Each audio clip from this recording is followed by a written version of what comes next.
द्वापर और त्रेता के जो लोग हैं उनसे हमें बड़ी मदद मिल गई, दशरथ और नंदलाल। द्वापर त्रेता सनातनियों के खिलाफ दशरथ, उनकी बात सामने आ गई और आज हमारे साथ नंदलाल हैं। मुझे खुशी है कि बहादुर नंदलाल हमारे साथ खड़े हैं। जो नंदलाल हमारे साथ खड़े हैं ये वही नंदलाल हैं जिनके भारतीय जनता पार्टी ने दस्तखत कराए थे फॉर्म 7 में। फॉर्म 7 जो इनका भरवाया था नंदलाल का फॉर्म 7, ये नंदलाल अंगूठा मारते हैं और भारतीय जनता पार्टी ने इनके दस्तखत किए हैं।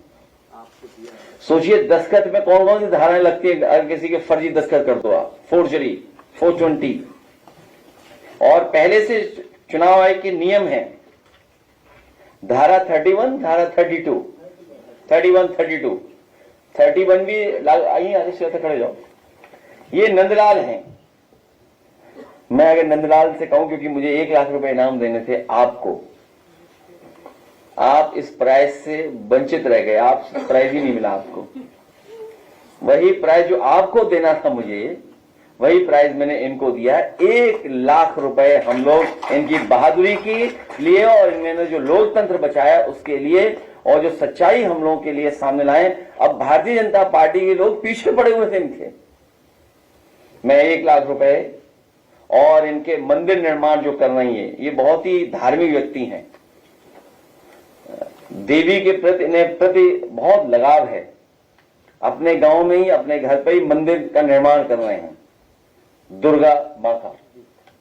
तो हम समाजवादी लोग इनके मंदिर को बनाने में भी पूरा सहयोग करेंगे, क्योंकि देवी की वजह से ही आज इनमें इतनी बहादुरी, साहस आया है और उन्हीं की वजह से आज भारतीय जनता पार्टी पकड़ी गई है बेईमानी करते हुए। ठीक, ये लोकतंत्र बचाने वाले प्रहरी हमारे पीडीएफ प्रहरी, पूर्व विधायक अरुण वर्मा और इनके तमाम सहयोगी साथियों जिनका नाम मैं नहीं ले सकता हूं, उनके प्रयासों से आज नंदलाल हमारे आपके सामने हैं। भारत निर्वाचन आयोग का नियम है, यदि कोई व्यक्ति मतदाता सूची से नाम कटवाने के लिए फॉल्स लिखित कथन करता है अथवा कोई व्यक्ति किसी दूसरे व्यक्ति की ओर से ऐसे आवेदन प्रस्तुत करता है जिसके विरुद्ध लोग जो 31 है, धारा 31, 32 के तहत एफआईआर दर्ज कराई जाएगी। तो अब हमें उम्मीद है कि भारतीय जनता पार्टी की सरकार भारतीय जनता पार्टी के नेताओं पर एफआईआर दर्ज कराएगी और इसकी आगे कार्रवाई करेंगे। हम अपने विधायकों से कहेंगे, क्योंकि बड़ी संख्या में विधायकों के पास जानकारी मिल रही है, वो जमीन पर हैं। एक विधायक बताइए, रिजवी इतने सीनियर हमारे, इनकी पत्नी का भी वोट कार्ड है, आया भी नहीं हो, कुछ कारण है। तो सोचिए, जब आप डिजिटल इंडिया की बात कर रहे हो, आप विकसित भारत की बात कर रहे हो, पूरा भारत का बजट आपने मल्टीनेशनल कंपनियां 5% लोगों के लिए बनाया हो, पूरा का पूरा अमेरिका को कैसे साथ देंगे, यूरोप को कैसे आगे कारोबार बढ़ाएंगे, या अन्य देशों में जो चीजें उनको उनके लिए बजट बना रहे हो आप।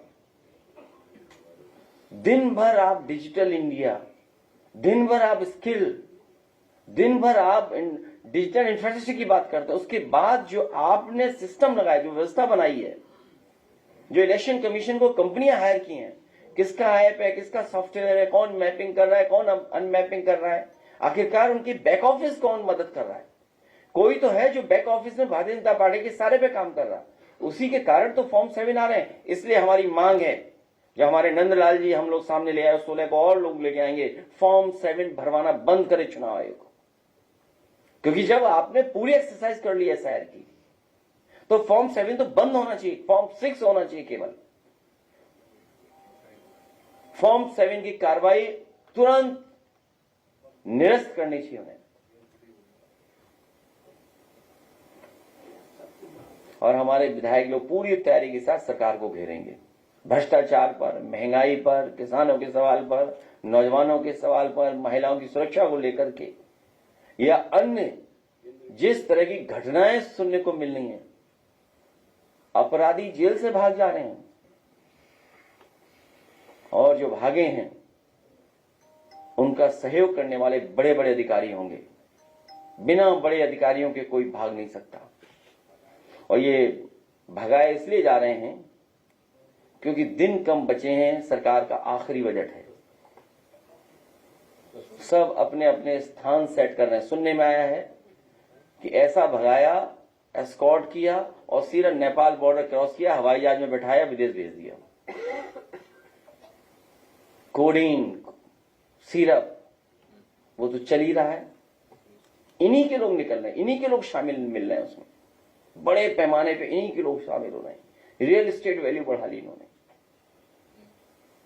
और जिस सरकार से कोई उम्मीद न रही हो या जिस सरकार ने जनता को पिछले इतने वर्षों में निराश किया हो, उसके आखिरी बजट से क्या उम्मीद होगी हम सबको। इनको किसी की फिक्र नहीं है, ना किसान की, ना गरीब की, किसी की फिक्र नहीं है। और फिक्र होती तो इतनी महंगाई बढ़ती, इतना सोना महंगा हो जाता। ये हमारे विधायक या हम सब लोग जानते हैं, गरीब परिवार आज शादी नहीं करा सकता, इतना महंगा है हर सामान। सोना तो भूल जाइए।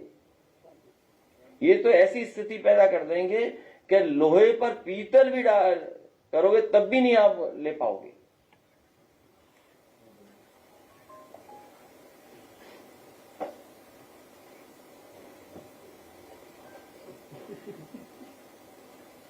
इसलिए नंदलाल को एक बार फिर बधाई, बहुत शुभकामनाएं। हम लोग पूरा साथ देंगे इनके साहस, इनकी बहादुरी, इनकी ईमानदारी के लिए। और किसी पत्रकार को अगर साइन कराना हो तो आके देख सकता है, फॉर्म है सामने, साइन करा ले।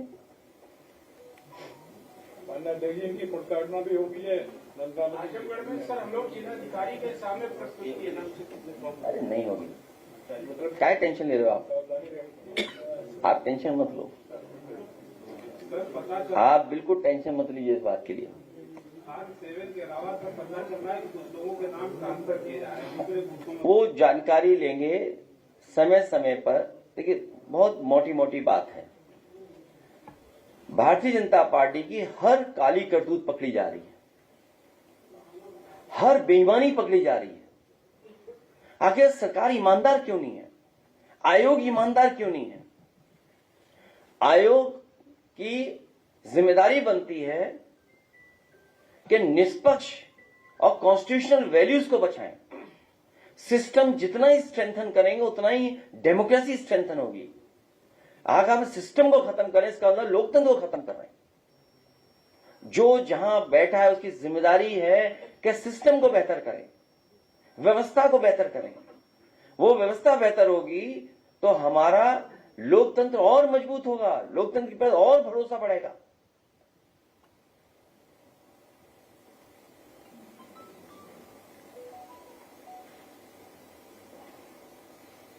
सर, कई बीएलओज के भी बयान सामने आ रहे हैं। उनका ये दावा है कि दबाव बनाया जा रहा है उन पर कि और बढ़ाए जाएं। आपने भी शायद सोशल मीडिया पर वो वीडियो बयान जारी किया है।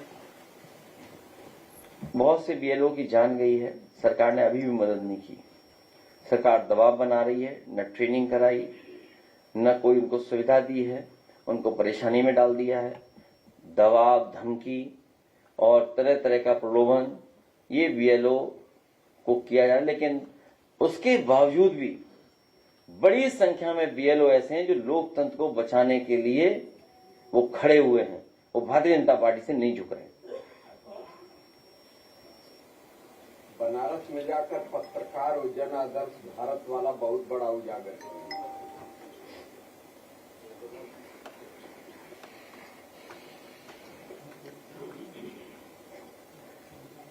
हमारे पत्रकार भाइयों, आप भी प्रहरी बन जाओ लोकतंत्र के। आपसे भी अपील है।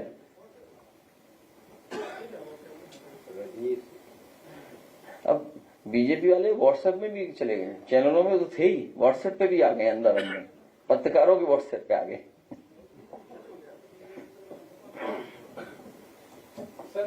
आपने सोशल मीडिया पे कि आप 2027 का सफर इस बार नोएडा से शुरू करने जा रहे हैं। अभी केवल फॉर्म 7, फॉर्म 6, BLO और ये नंदलाल जी का फॉर्म है, ये जिसमें उनके दस्तखत हैं, ये दस्तखत नहीं कर पाते हैं, ये अंगूठा मारते हैं।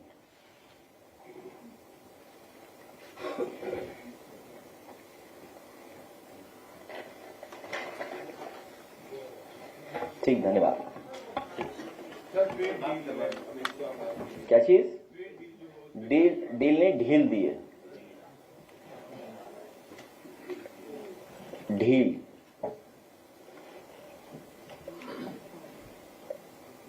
WTO के बाद बड़े पैमाने पर बाजार खोल दिया गया है और बाजार खुलने के बाद सबसे ज्यादा एग्रीकल्चर सेक्टर, हमारे फार्मर्स, गरीब, इनके ऊपर संकट आने वाला है।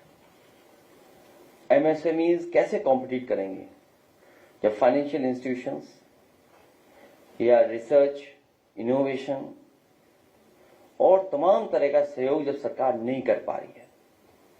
सरकार जरूर कहती है कि MSMEs हमारी इतनी हैं, लेकिन रजिस्टर्ड MSME क्यों नहीं है ज्यादा? और फिर आपसे सीधी सी गिनती की बात है, 0 बड़ा क्या 18,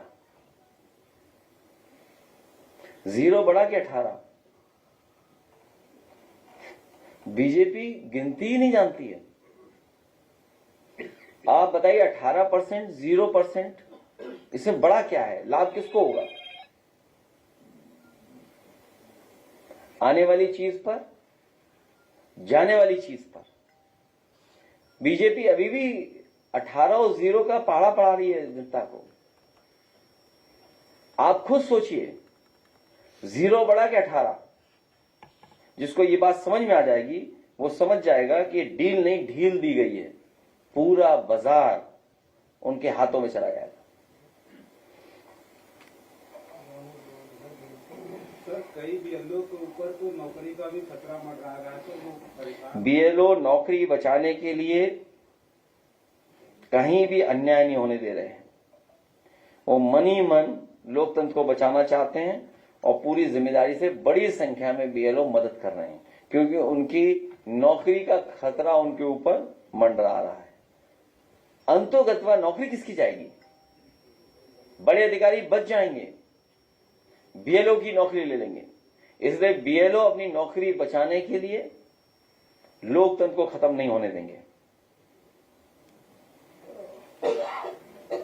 अपनी डील में मिल्क प्रोडक्ट्स की भी काफी वक्त से आपने मुद्दे उठाया था कि जो वो, लेकिन आप कह रहे हैं कि एग्रीकल्चर और डेयरी को इससे कोई इम्पैक्ट नहीं पड़ेगा। जो आप सुना है एनिमल फीड आ रहा है। एनिमल फीड किसके लिए आ रहा है? एनिमल फीड के लिए रास्ता खोल दिया आपने। हमारा जितना भी बाजार में खाने का तेल इस्तेमाल हो रहा है, सोयाबीन आएगा। और लास्ट में सुना है कि अभी पूरा डिस्क्लोज नहीं हो पा रहा है, अभी और जानकारी हासिल होगी, अन्य में भी कुछ चीजें शामिल होंगी, अन्य आदि। इसमें कौन कौन से सामान आएंगे?